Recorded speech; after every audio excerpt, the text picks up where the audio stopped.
We are approaching Lunar New Year's, and this is the year of the snake. And my goodness, for the amount of serpents that exist within the Pokemon franchise, you would think that Niantic would throw a solid event for serpents in Pokemon GO. But unfortunately, we're going to be getting ourselves probably the worst Lunar New Year's event we've ever had. Alright, how's it going everyone? Jinsula here with a brand new Pokemon GO video. I hope your day is going fantastically well, and let's get right into it. So we got the details for the Lunar New Year event of this year, and it's going to be featuring snake and serpent Pokemon. Or at least it's going to be featuring just a handful of them, and the rest is going to be themed around red and gold coloring, which, yeah, in my opinion, this is very lame. I think a lot of players are also expressing the same sentiment. There's a lot of potential for them to do some really cool things with this year's Lunar New Year event, but it looks like they're just going with the bare bones approach. And yeah, this is very lazy design, and I'm not a fan of it. But yeah, let's talk about the details for this event, and then I'm going to share some of my thoughts.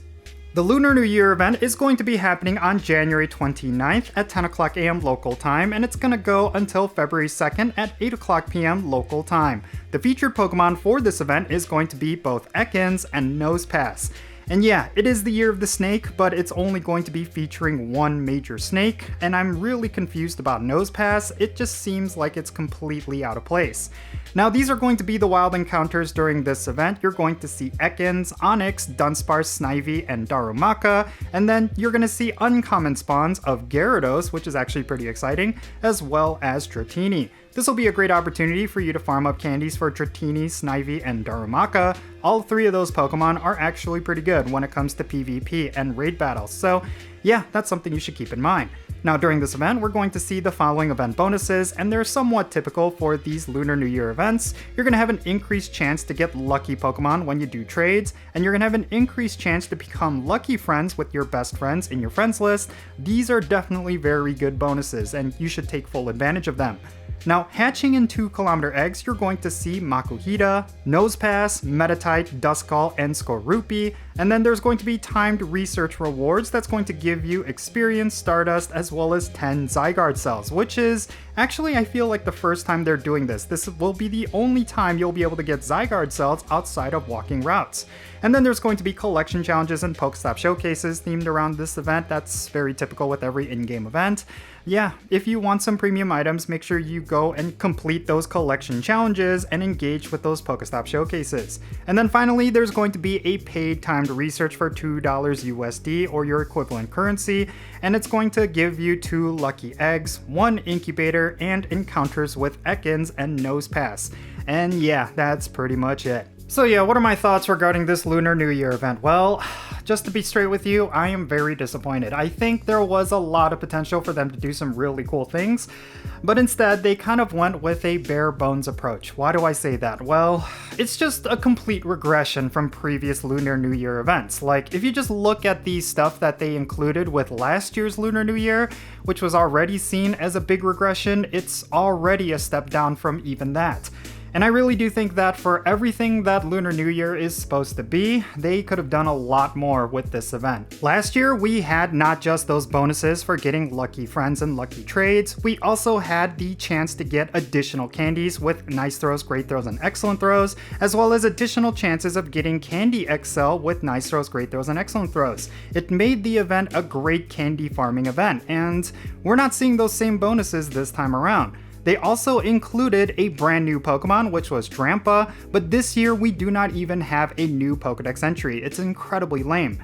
And then also there was a global challenge, much like the Fido Fetch event, where you would have gotten additional wild encounters as well as the ability to get exclusive moves from certain Pokemon. There's still a lot of really good things with this event, don't get me wrong. There's still a couple of things related to getting lucky friends with your friends and doing a whole bunch of lucky trades, as well as some Pokemon that we haven't seen in a while. And yeah, you could potentially get yourself a shiny Gyarados in the wild. That already is pretty exciting for some players. But in general, they could have done a lot more. I really do not like the fact that, for one, there's not a new Pokemon for us to get, and then in general, they're excluding a lot of different snake Pokemon, so I really do feel like this event is just incredibly lackluster and poorly designed. Now, I know that this may come across as incredibly negative, but it's really just objectively clear. They're just regressing when it comes to these events.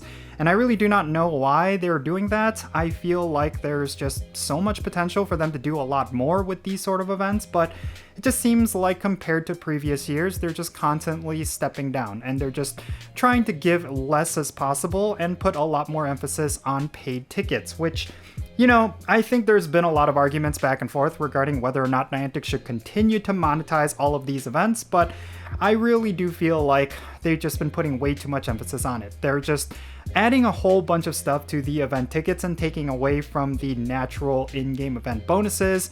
And because of that, a lot of these events do suffer. It just seems like this event is incredibly boring and just something that they did not put a lot of thought into. So yeah, I really hope they change their ways, because when it comes to in-game events, they're really what keeps the game going. They're what gets a lot of players to continuously engage with Pokemon Go.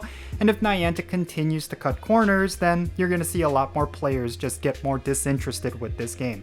And we really do not want that. So yeah, that's really all I have to say about it. Yeah, unfortunately, this is yet another negative video, but hopefully we could get some positive news regarding Pokemon Go. We could see some stuff get added into the game that's actually going to be exciting. At the very least, we do have some really good events this week, but yeah, this is unfortunately a really big step down, and I really hope Niantic gets their act together.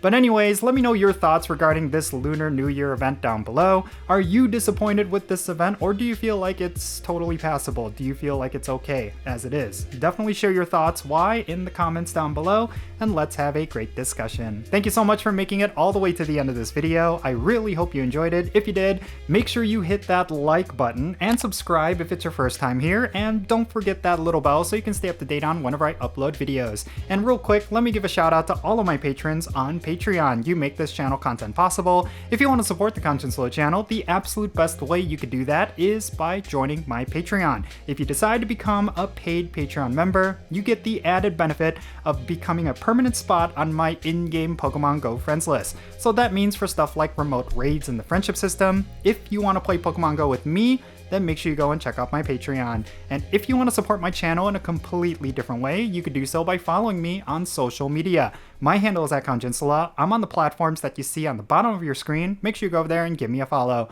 With all that said, that's going to be it for this video. I'm Jinsula. Be safe, have fun, love yourself, and I'll catch you in the next one.